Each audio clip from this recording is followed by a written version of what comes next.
Throughout this course, there's been an underlying theme that we don't want to just assume, we want to confidently know. We don't want to assume how investing works, we want to know how it works. We don't want to assume we're on track for our plans, we want to know that we're on track. We don't want to assume what is important, we want to know what matters most to us. When we're looking at strengthening and improving our overall financial picture, we can't just assume that what we have is good enough. We want to confidently know that it is.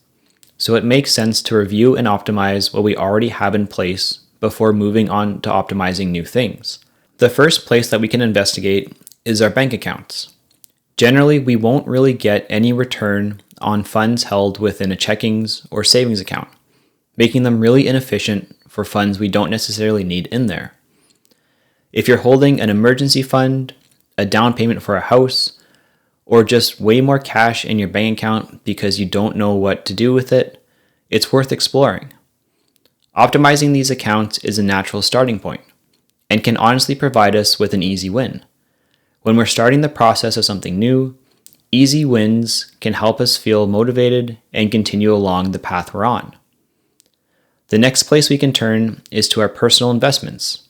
If you have an RRSP, TFSA, or anything else, you can take your newfound knowledge and evaluate them a little closer, making sure that how they're managed makes sense and is in your best interest.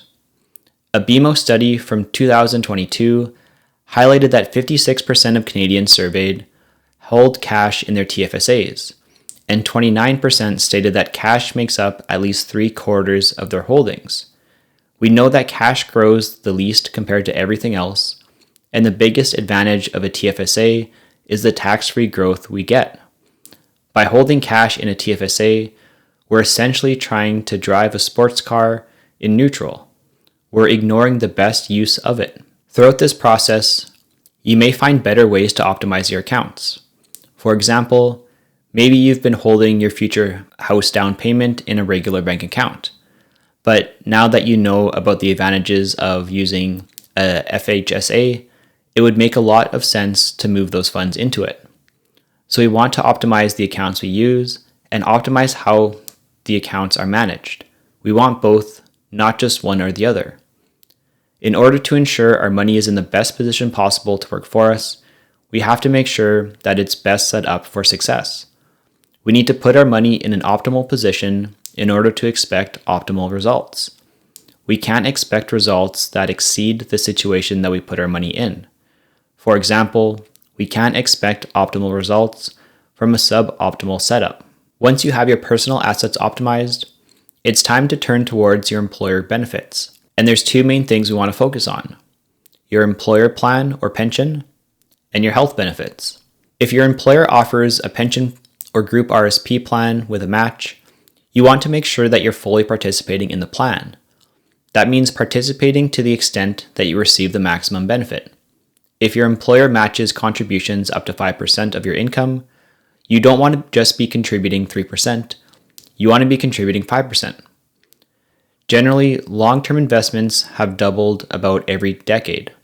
So if you're doubling your money right off the bat from employer matching, that puts you a decade ahead of where you'd be without it.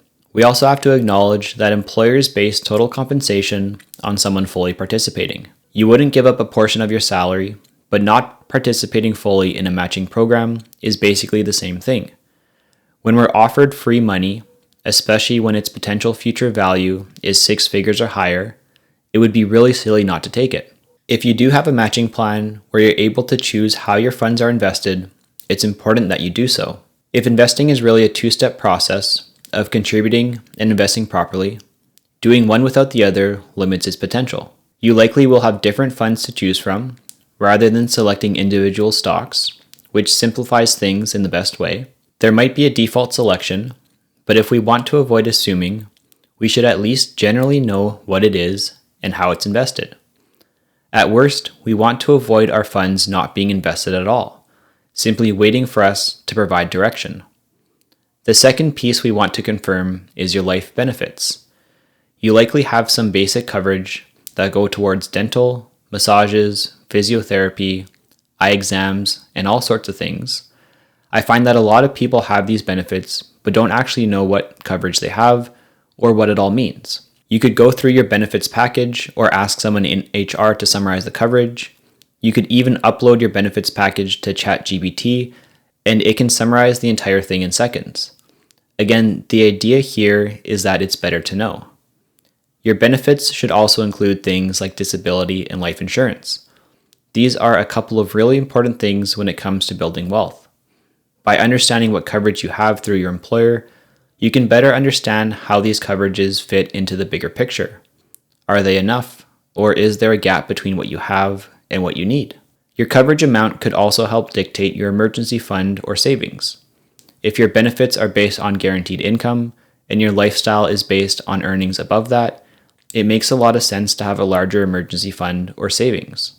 Basically, the goal here is to get a really good idea of where you are today and ensure that what you have already reflects your current situation and your expected future situation. We're essentially establishing a baseline. We have to understand our financial situation in order to improve it, and the easiest early win that we can get is optimizing what we already have.